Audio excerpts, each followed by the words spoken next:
All right, let's get into one of the most epic, personal stories of the entire Second World War.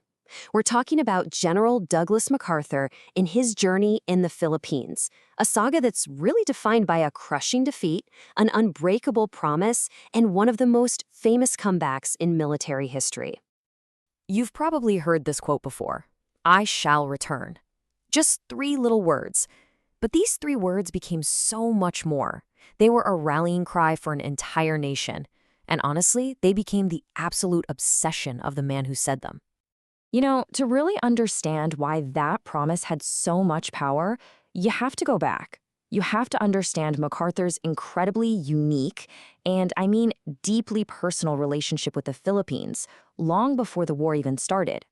So before the invasion, MacArthur wasn't just some general stationed overseas. No, he was living a life in Manila that was, well, almost like royalty.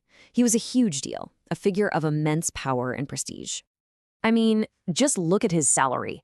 Thanks to a pretty generous top-up from Philippine President Manuel Quezon, MacArthur was the highest-paid soldier on the planet. This wasn't just a posting for him, it was a seriously lavish lifestyle. And his title? He was the Principal Military Advisor, given the huge job of building an entire army from scratch. He was even made a Field Marshal of the Philippine Army, a title that didn't exist before him. He even got a solid gold baton out of it, because he felt it was crucial for commanding respect. But this cushy peacetime gig was about to come to a very sudden end. As the threat from Japan grew and grew, President Roosevelt brought him back into the U.S. Army full-time.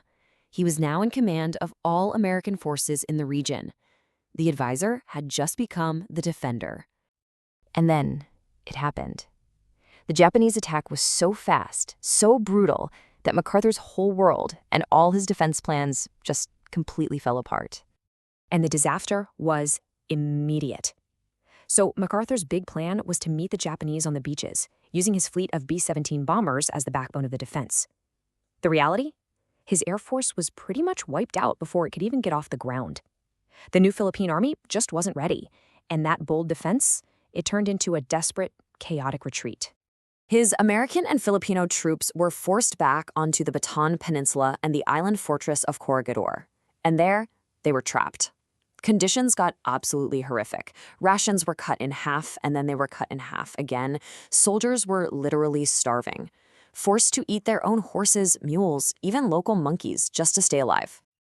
Meanwhile, MacArthur was directing the battle from his headquarters on Corregidor, and to the men suffering on the front lines, he seemed distant. They felt completely abandoned, and as they starved, they came up with a pretty bitter nickname for him: Dugout Doug. It was a real blow to his reputation and showed just how far morale had sunk. But here's the twist. It was right here, in this moment of total failure and humiliation, that the central part of MacArthur's entire legacy would be forged. His escape was about to become more famous than the battle itself. Now, this is really important. MacArthur did not choose to leave. He was ordered out by President Roosevelt. FDR saw him as way too valuable to be captured. So a very reluctant MacArthur had to board a small PT boat and escape, leaving his entire starving army behind. As soon as he made it to Australia, he made that public declaration. And it wasn't just some press statement. For him, it became what he called his all-consuming passion. It was a personal mission, a national mission. He had to go back and fix this catastrophic defeat. But making a promise is one thing. Actually keeping it, well, that was not going to be quick, and it was not going to be easy. It would take 2.5 long, brutal years of fighting, of planning, and of non-stop political battles just to get the green light to make good on his word. So, from his new command center in Australia, MacArthur started the long, bloody island-hopping campaign, clawing his way back towards the Philippines. And he wasn't just fighting the Japanese. Sometimes it felt like he was fighting his own bosses back in Washington, too. His argument was really a two-pronged attack.